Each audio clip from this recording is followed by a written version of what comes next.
So for this week's video, I want to do something a bit different from what I normally do. I was thinking about how weird last year was and how everything changed, and it reminded me when I first came to the city like 10 years ago. And now I think about it, the city's changed so much in that 10 years, and so have I. So I thought it would kind of be cool if I shared with you guys what my first experience of Halifax was 10 years ago. So we spent about a week in Toronto. We flew into Halifax and it was rainy and foggy and miserable. The airport was like having some kind of expansion done, so we were like walking through these like plywood kind of shacks, and it was just so miserable. And I looked at my family, I was like, nope, I can't live here. And eventually I think we were driving through, I was either asleep for a bit or I was kind of reading or doing something, and it wasn't until we hit the McDonald Bridge and we came over it and I saw the downtown Halifax kind of skyline that I was just like, wow, what a place. And I've felt like that ever since.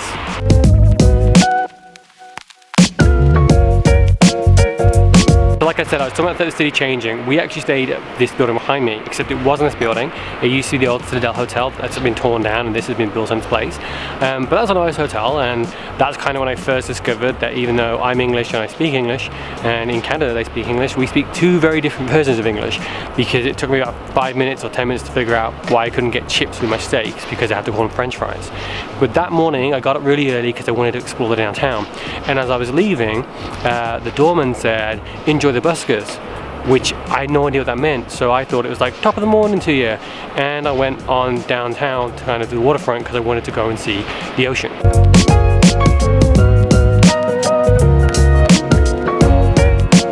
None of this stuff was here. There was no World Trade Center, there was no Rogers Square. Argyle was just a road, it's not this public pedestrian walkway it is now. It feels like a completely different city.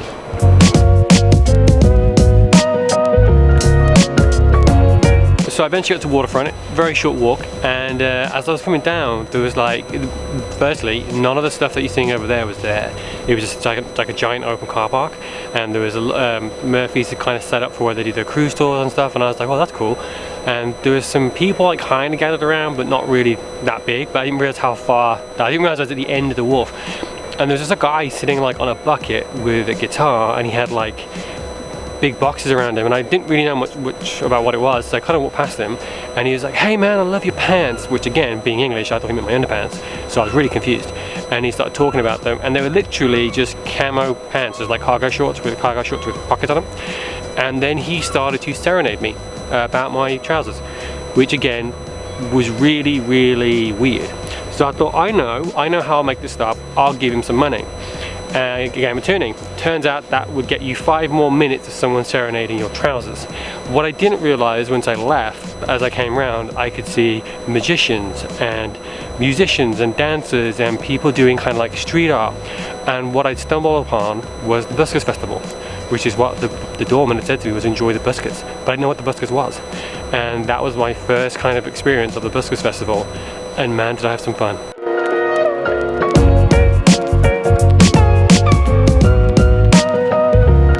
I didn't realize it at the time, but like the Buskers Festival took over the entire waterfront, and you could just see so many different acts, and it was just so fun to see the entire city and the community coming out and enjoying it. And that's not the only festival that happens here. Like normally when we're not in a pandemic, we have the Jazz Festival, the Rib Festival, Beer Festival, Sausage Festival, Burger Week. Like so many things happen, and they just bring people into the city. And the thing is, like, there's so many parts in my life that I can think about one of these events that kind of shaped it. Like when Gina and I were first dating, like we went to Jazz Festival together, like that was the first time we really danced together, and it's like stuff like that. Like these fixtures, they seem like, oh, that always happens, but they do shape you and they do change you. And I think about how much the city has changed me, and I'm really grateful for that. I know it sounds dramatic to say the city's changed me, but it really has. Like, I wouldn't be filming like I do all the time now if it wasn't for this desire to share just how cool this city is. I mean, none of this stuff here was here back in the day. Like, this was a big kind of like boardwalk, and the city's developed it and changed it, and during the time that puts pressure on our local businesses. And it's because of how important these businesses are to me that we made a video to tell people to go out and support people. Like, we need us World Geek House. that was the first Christmas Gina and I together. We had our hot chocolates then and watched the parade of lights. And each one of these businesses, for anyone that lives here, anyone that's been here, they have a story of why that's important to them. And that's something that's uniquely special about Halifax, is that there's so many ways in this city tugs at your heart and makes you feel welcome. And if you're new to the city, I promise you, you're going to enjoy living here and you're going to enjoy exploring here, because there is so much to do and it's all local. And no matter what happens in the city, that's always going to stay here as long as we support local.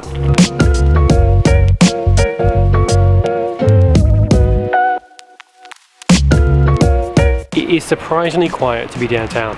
I mean, we've gone from one side to the other and no one's around, and that's partly because of obviously what's happened with COVID.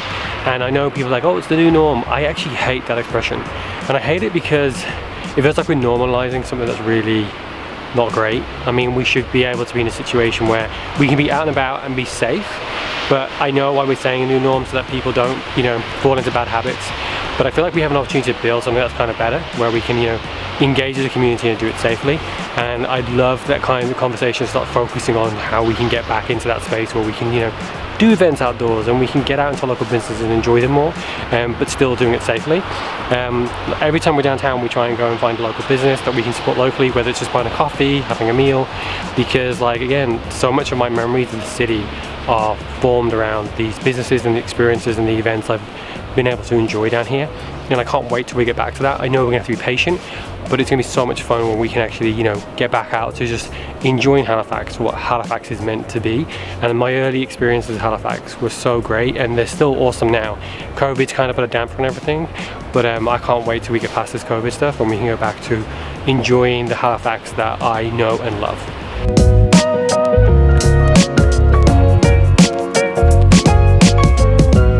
So as soon as I could actually go and get my citizenship, it's what I did. I really wanted to be a Canadian. I really wanted to be a part of the city and more than just someone that lives here.